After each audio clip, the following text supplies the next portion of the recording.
This is the Lockpicker 1969, and welcome to my channel, and welcome to the next episode of Interview with a Lockpicker. Today's guest is Dotslocks. Say hi. Hello, everybody. So where are you from? So, I'm from a place called Tamworth. It's in the UK. It's about 20 minutes outside of Birmingham City, which is the second largest city in England. Okay, have you lived there your whole life?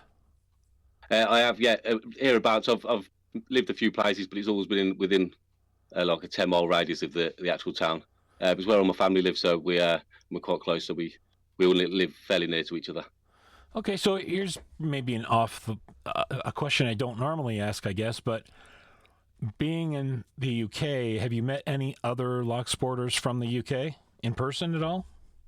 No, I have not. It's funny because, excuse me, I was on a LLuux Locksport Weekly Live a few weeks back, and D-Mac come up there, and he's obviously a very good pick, and he's got a lot of subscribers on his channel. Oh, yeah. And he said he mentioned that I think he just, after 3 or 4 years of doing it, has met. I think he hadn't met a lockpicker in person, any lockpicker in person. And I thought, well, that amazed me because he's a very popular picker, and I know he interacts a lot with different pickers. So, yeah, I haven't actually met anyone in person as of yet, but hopefully I will in the future. Well, maybe you guys should work something out so you can meet each other at least. Yeah, maybe I could be his apprentice. That would be awesome. He's definitely he's a definite resource and treasure in the Locksport community, that's for sure. Indeed. Okay, so how did you get into Locksport then? So initially, I mean, I've had an interest in it for quite a long time, but I got my first set for Christmas off my dad when I was around 11. It was a Southwood set, like a beginner's set with a jackknife and a lockpicking book. But after probably a few weeks of trying to put it in the wrong locks, I give up. But I always kept the set with me. I always kept it because I feel like I always knew that I would go back to it at some point. And it's come, like I say, I've moved 3 or 4 times as an adult, and I found the jackknife set recently and the book. So I was only missing the beginner set. It was meant to be. It's always been there. I've always had an interest in it. But recently, this year, I got into it properly. I have previously, at my previous job, I tried to, I bought some acrylic locks and a Chinesium set off Amazon, like we all do. And again, I could open the acrylic lock like fairly regularly, but I kind of lost interest because I couldn't get it open. But I started watching the LLuux videos at that point.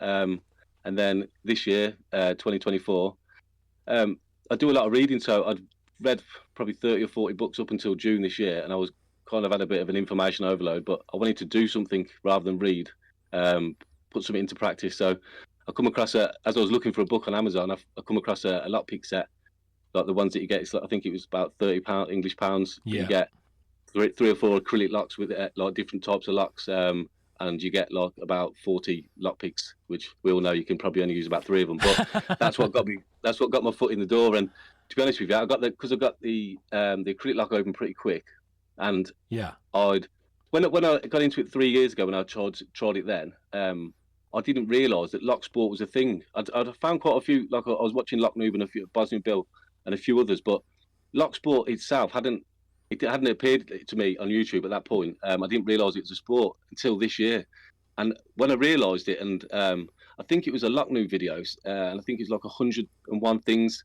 about Locksport or something along them lines. And it was basically telling you about all the different avenues that you can go down other than just picking lock, staying within Locksport. And it blew my mind. And I thought, this is what I was looking to use. I wanted to learn to use some tools and work my hands, but also I love to learn. So you'll never learn everything in Locksport. There's so many different rabbit holes to go down. So yeah, it really spoke to me when I found it this year. Yeah, it's definitely a rabbit hole, and it definitely, Locksport seemed like it got quite a boom with the pandemic. And even when I got into it, it wasn't terribly huge yet, but it got massively large, and I was surprised and pleasantly surprised. But I think in some cases, I mean, as amazing as the community is, there were some growing pains, I believe. And, but the people that were responsible on all of the different social media platforms did an amazing job of policing things properly to keep it the community that we all love. So my hat's off to all of you that do all of that on the different forums on Facebook and Reddit and on Discord. Great job. Great job.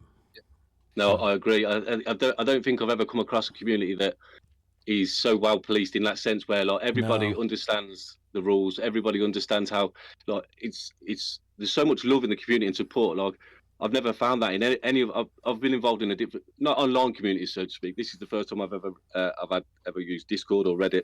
Excuse me, but other communities that I've been involved in, there's a lot of nice people in the world, but in this community itself, I feel like at the point I'm 36 now, and I've got a family. I feel like I'm matured. Um, I'm a nice person. I try to be a nice person. Like we all try, you try and treat people as you like to be treated. But Yeah. I feel like everybody in this community thinks the same as me. I feel like I found a community where everyone's on the same wavelength. We all just want to support each other, want to grow. It's just that like I've not come across any negativity at all No. since I've been involved in the sport, which is amazes me, and it speaks like true to the community and the people involved in it. I've come across negativity, but it was very swiftly dealt with, which I was very happy to see happen. So, Yeah, yeah. But look, so I haven't seen it come across that, but I could imagine that it would be dealt with rather quickly because people are here for a good time. People are here to learn and yeah. like I say, to grow. That's the main reason I enjoy it so much, is because I love I've got a thirst for knowledge, and there's so many people involved in the sport. They're happy to give up that knowledge, like they're happy to what they've learned to pass it on and to help other people grow, which is Yeah. what we should all be doing in all aspects of life, not just like sport. Yeah. So, okay. So you had a Chinese set on Amazon. You got the locks. What did you go to after that Chinese set? Because I wouldn't imagine it lasted very long. No, excuse me, it lasted a week or two. But I ordered another, like it was a smaller Chinesium set within probably a week. But again, that didn't last very long. I didn't learn from my first mistake. So I went then. So Sparrows was the main company that was coming up a lot in a lot of the videos that I was watching. So I had a look through, and I found the Sparrows Ranger kit, which it had at this point. I wasn't really doing a lot of single pin picking, but I had a couple of hooks in it.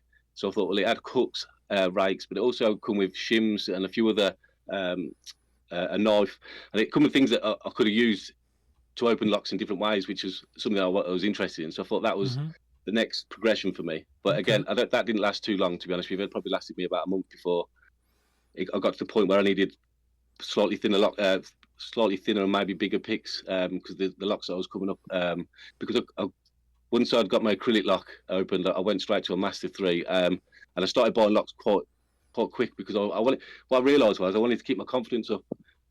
Once I got a lock open and my confidence was up, I then tried to progress and get through the next lock as fast as I could, and to understand it, to keep my confidence. Yeah. And it seemed to work, to be honest. Okay, so you went to other things beyond after Sparrow's Ranger kit. What did you go to? So the next one was come across LLuux tools. Yep. Excuse me, I come across it. I think I was watching a DMAC video, and he was using his tool. I don't know if it was a reviewer or he was using LLuux tools picks, and I love them. I've only actually got small hands, but the picks are so comfortable, and they do a thinner gauge. So that helped getting in the smaller keyways. But I like the picks. I bought the EDC set, which is basically a whole set of hooks and for single pin picking. But I do enjoy raking, so I bought a set of rakes just to put in the set with it. And that's my everyday carry now. I have also bought, since then, a LLuux Tools Ridgeback set, because they're being discontinued, and I thought, well, that if nothing else, it'd be a collector's piece. But I've actually really enjoyed using it. It's got a good set of picks, rakes, and like I say, I enjoy raking, so and rocking, raking, zipping. So yeah, it's the LLuux Tools are one of my favourite sets, to be honest. So for comfort and durability, that they're amazing picks, to be honest. Well, wasn't the Ridgeback set on sale for like 50% off or something? I mean, that's a deal. You might as well take advantage of that while it's Yeah, and I think, to be honest, I think that's still available. So if people haven't got them, you're missing out, because it's an amazing set. I think you get 18 picks and tensioners, or 18 picks and then tensioners, and obviously a case. It's a steal.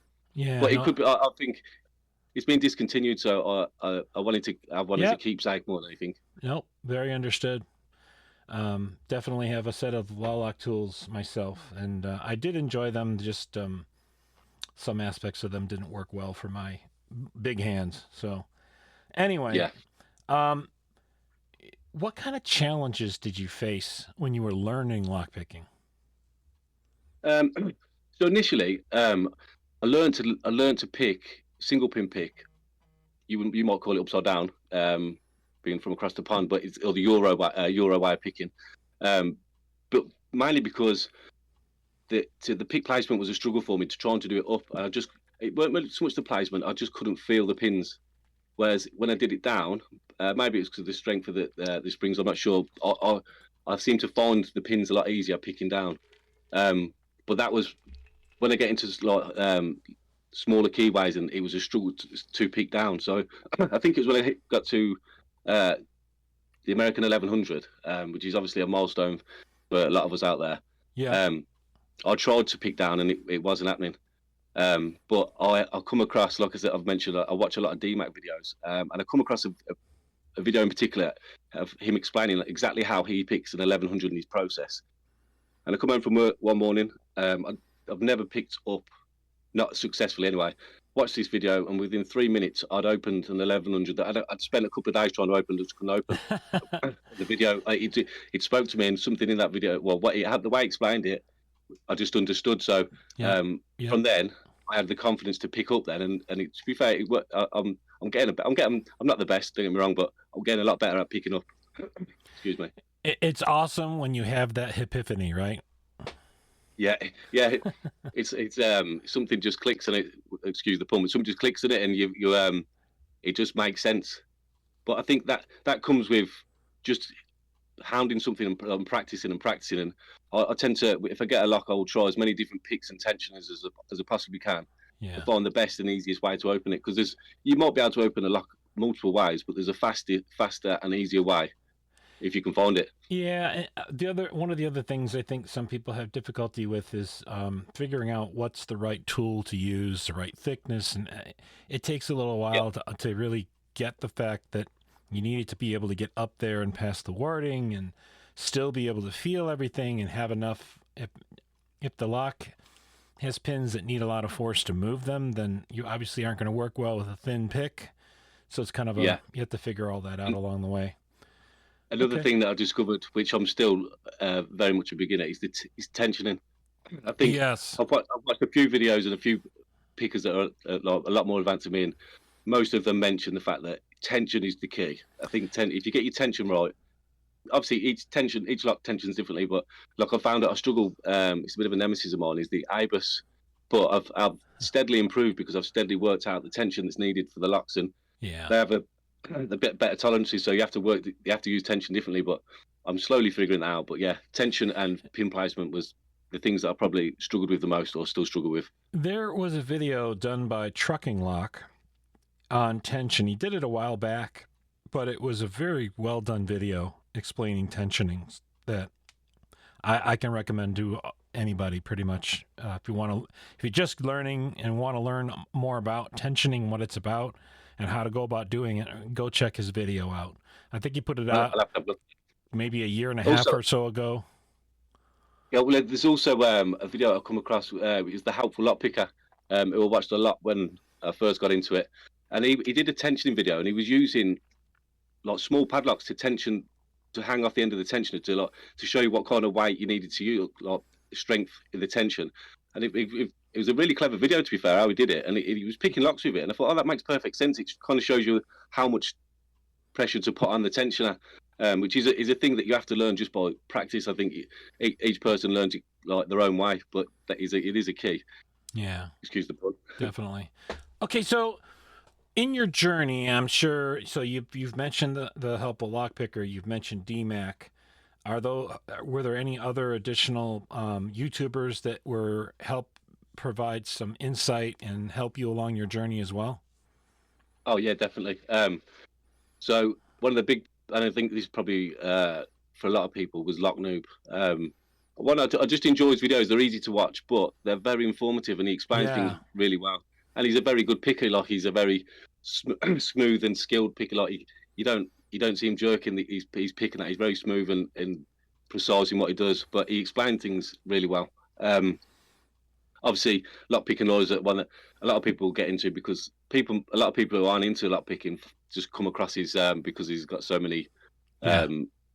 He's so big, but Bosnian Bill was one of my favourites because he was raw.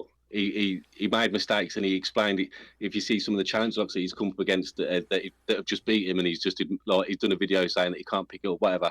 So that was always nice because I feel like he was more of a relatable person. You see that even someone of his talent in lockpicking still struggled with some locks, like he can't open every lock, which is good for us lesser mortals, lesser pickers to air because it gives you a bit of encouragement that even the best can't get it sometimes. Yeah. And also another one, excuse me, was Fish Picks. He's a UK channel. He's got some really good and informative videos. He's got some real classy videos. Whereas if you've looked at my videos are quite raw, but he's editing and everything. Yep. But he explains things really well, and I really quite enjoy Fish Picks videos.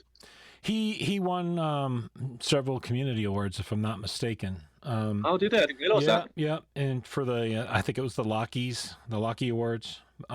Anyways, Bosnian Bill, I understand why he needed to do what he did and leave Locksport. It's a shame. He was a definite asset to the community, and he's very well missed. But his videos will live on. So yeah, and he's got so many out there. So he's got so much information out there already, hasn't he? The work that he's put in for everyone else. So yeah, much appreciated. Definitely. So you've talked a lot about the community and how you value it. How did you get into it? So a lot of people like myself have very sour feeling towards online communities just because of the trolls and the keyboard warriors and the tough guys behind a keyboard, and we kind of avoid. But I would imagine you got into it and were pleasantly surprised. Yeah. So I've not really a social media networking kind of person. I don't really use social media as a rule. I've always watched YouTube, but I don't have any other. I don't have Facebook or Instagram. So how I first got into it is obviously when I first started getting into lockpicking, I was watching videos, but I started subscribing to as many lockpicking channels as I possibly could. The more the merrier. So the more I could have, the more that would pop up on my algorithm, the more that I could learn. And but then from subscribing, the natural progression is just you comment on videos. I mean, even that I wasn't very confident in leaving a comment. And I always live by the rule that if I don't got nothing positive to say, I won't write. But yes, I always put positive comments. I mean, I always either leave an encouraging comment or just to let them know how much the video did for me or helped me. So commenting on videos was the next progression into the community. And from that, I would interact with other pickers that would perhaps reply. When I got onto Reddit, I put up a post about an Abus ATTI 50 titanium that I just couldn't open, and I just put, "As can anyone help?" And there's plenty of people that helped. And then I was looking one morning, and Georgia Jim had written a massive post explaining exactly how to do it. And I couldn't. But I showed my missus at the time, my missus when I seen it at the time, and I was like.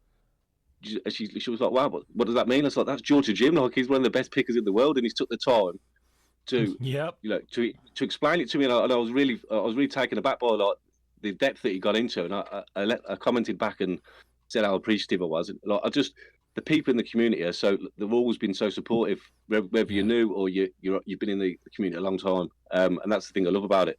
But yeah, so commenting on people's videos was what I did next. Excuse me. And also, the main thing for me, the main way I got into the community was LLuux' Locksport weekly live. So shout out to LLuux because she's an amazing person. Yes, she is. She does so much for the community. But the Locksport weekly live is where obviously a lot of people who are into lockpicking just hop on, and that was weird for me. I'd never been on a live before. But then I started commenting and going in the chat, and people were chatting back and talking to me as if I'd been around for years. Yeah, and it was like I was just accepted straight away, and I really enjoyed. I still do. I'm on there every week if I can get on there. But I've met so many other pickers via the chat on the Locksport Weekly Live, and I've learned so much. So yeah, the Locksport Weekly Live is a big introduction to the community. Definitely. The main one, probably. Yep. Hats off to her. She's doing an amazing job out there, and she is a pillar of this community for sure. Yeah. She's doing an amazing job, and she does a lot for the community, even just with the giveaways and just the time and the videos. Shout out to LLuux. So, since you've gotten involved in the community, you must have been exposed to the whole concept of the belt ranking system. Are you involved in that?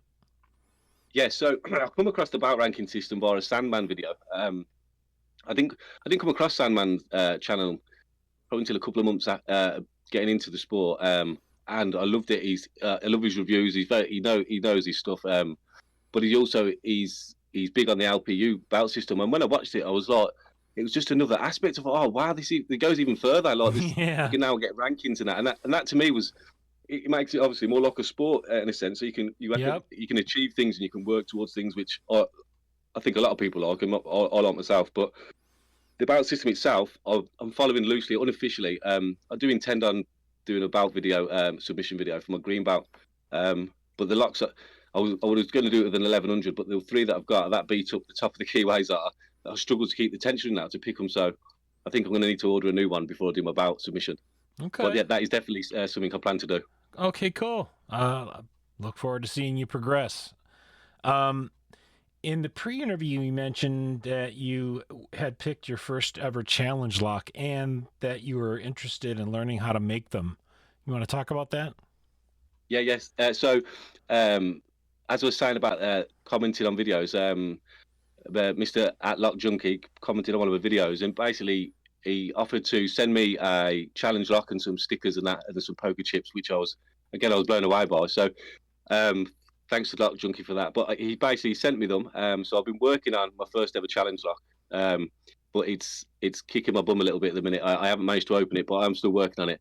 But the concept of making a lock for someone else to then pick, I find that quite exciting, that you can make something yourself and send it out into the community. So that's the next natural progression for me. I think in my journey is I think I would try and get my blue belt submission done. I will try and do the pack lock, because I'd also like to get in the 200k club. I've seen that about on a few videos. So, but then I'd also like to get into making challenge locks, and obviously doing a blue belt, that is part of the entry requirements, is to make a challenge lock. So yeah, I'm excited about that. I've actually been looking at the tools this week. The tool that you mentioned, the clamp. I've got that. That'll be coming for Christmas, hopefully. So I'm excited for that. I'm excited. I think in the new year, that's where I'm going with my journey, my Locksport journey, I think. Well, good luck with that. That's going to be. I think you'll have fun. So. Yeah, I'm excited, but I am excited to do it, to be fair. So your YouTube channel, So was the reason for your starting a channel to do with giveaways or? Yeah. So honestly, never had any intention of to be able to comment and subscribe to channels. You need to have a YouTube handle, basically. You need to have an email address and whatnot. But I never planned on making a video. But I come back. I work nights, so I come back from work 5 or 6 weeks ago, and I was commenting on C Stu Do's one of his videos, and we had a little interaction for about an hour. We was back and forth, and he said to me, he said, "Oh, you should do a giveaway video." And at the time, Bumpy Bones was doing his 150 giveaway, and also at the same time, Georgia Jim was doing his subscriber appreciation giveaway. So I was like, okay, well, I'll do it. And I said to him, yeah, all right, I'll do it. And he was basically like, I'll keep my eye out, so make sure you do. So I felt the pressure was on a little bit then. So I said to my missus, I was like, I'm going to have to make this video. I've given word that I'm going to do it now. So when I did it I did it like the following morning maybe. And I did the Bumpy Bones one. I thought, oh, well, I might as well do the Georgia Jim one while I'm at it. And then I thought to myself, well, chances are I've got no subscribers, no one's going to see it. So I thought maybe I should make some shorts or something like that, just to encourage people into my channel. And I made my first short, and I ain't really looked back since. It's gone wild, I'll be honest. Yeah, I've noticed you do a lot of shorts. Do you want to talk to that as to why you do that a little bit? Yeah, so on LLuux Locksport Weekly Live, she often has guest pickers on. And one of the weeks, or she has quite regular, who's a person called Marson, very good picker, knows a lot about locks. And he was just mentioning, I think he was on about his own channel. And he was saying that the most traffic that he gets through his channel was through his shorts. Yeah. Like you get a lot more views on the shorts. So I had kind of had that in the back of my mind when I started making videos. And when I sat down, I make my videos up my shed in my garden, and I sat here thinking I've got to try and get people to see the videos. So I know myself, and watching when shorts come up, if I see someone picking a lock, especially if they open it fast, it gets my interest, piques my interest. And Yeah. my idea behind it was to perhaps pique people's interest that aren't lock pickers, and then get them into sport. If they see me picking a lock and find that interesting, and they subscribe to my channel, the algorithm might then bring more picking channels into their algorithm, and they might, go down the rabbit hole just like I did. So my reason is to try and get people into the sport, not necessarily onto my channel. My channel is quite raw. My picking skills aren't the prettiest, but it's my journey, so I'm trying to be as authentic to me as I possibly can. Yep, exactly. Okay, so what do you do for a living? So I work at a brickyard.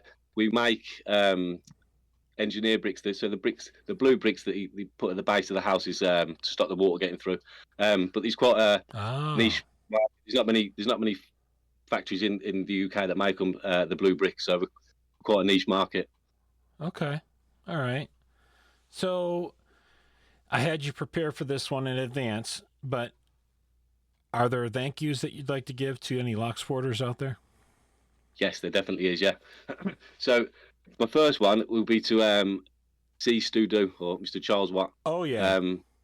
Because one, I think he does a lot for the community anyway. Yes, he does. His videos are fun and keep people. Like, I'll watch his videos daily. I comment on his videos daily. But he was the one person that supported me and gave me a bit of a push in the right direction, which is what I needed. And if it wasn't for him, I wouldn't have made a video, and I wouldn't be where I am now, in regards to my channel. So, yes, Sisu, a big thank you to him for encouraging me to make a video. I'm very happy that he is also a Michigander, and I've been able to meet him. That was awesome. Yeah, he seems like a real cool guy. He is. Yeah, so from there, LLuux, obviously, I've already mentioned, but I'd like to give her another shout out. Not just what she's done for me, but what she does for the community. Yeah. And building the sport and making it what it is. I think she's an amazing ambassador for us all. Definitely. Lock Junkie. Like I say, Lock Junkie reached out to me. I'd maybe commented on his videos, but we never had an interaction. And the warmth and love that I got from him, like being a complete stranger, realistically, I don't really, you don't come across day to day, and his energy and his vibe, he's up there. Really genuinely nice person. I think he does a lot for encouraging new people into the sport, and making them feel welcome. Like I say, he sent me a challenge. Like I offered to pay, and he had none of it. He wanted to do it all himself, like send it all off his own back, and I really appreciate that. And I think he does a lot for the sport. So shout out to Lock Junkie. Yeah. Next is Nola Southpaw.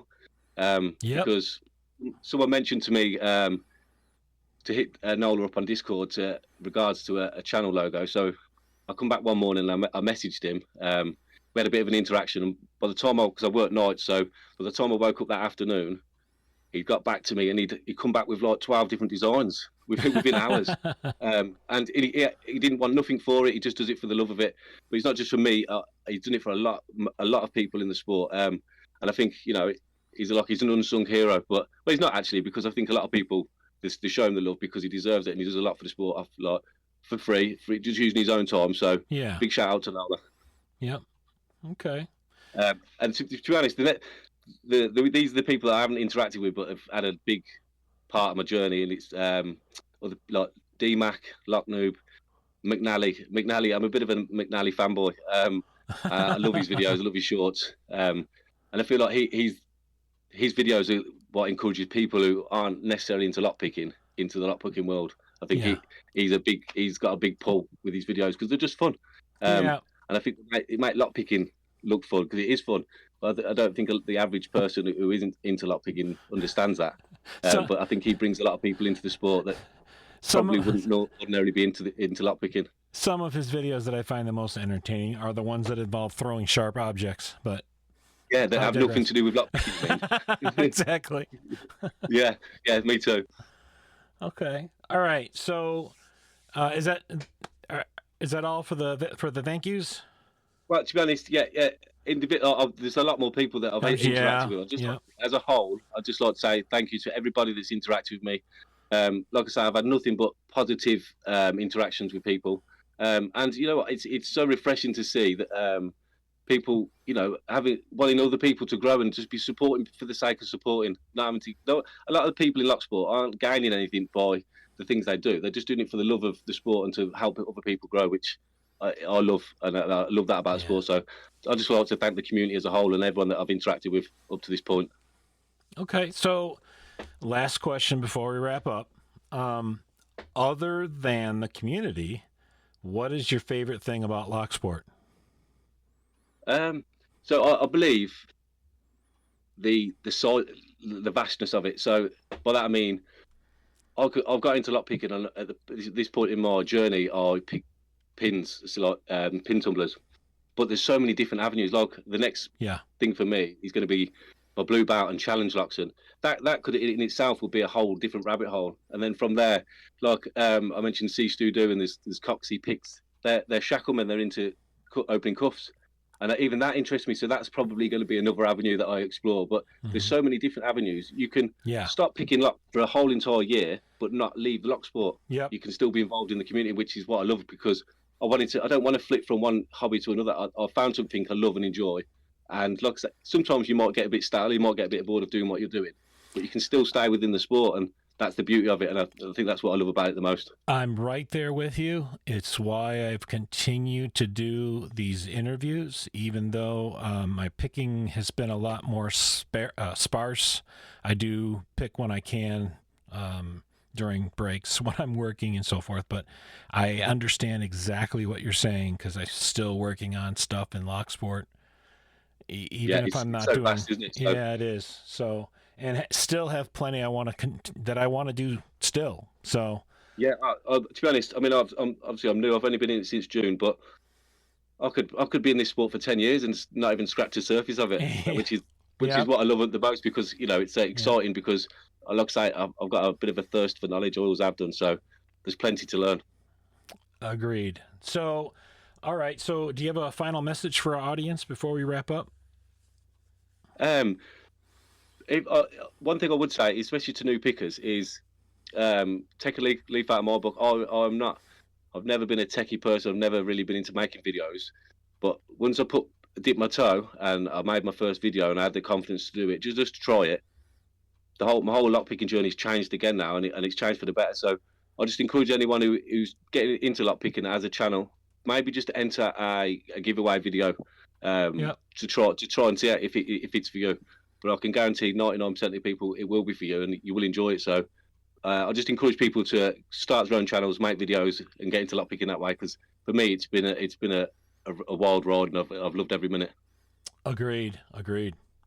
Um, I want to thank you for doing this interview. This has been a lot of fun. We had quite a few laughs during the pre-interview, and I definitely appreciated that as well. And I'm going to say this to our audience and to our regular listeners. This show and these interviews continue as long as people continue to step forward. I don't actively go out there and chase people down. I wait for people to come to me that want to be interviewed. If you haven't been interviewed yet, why not?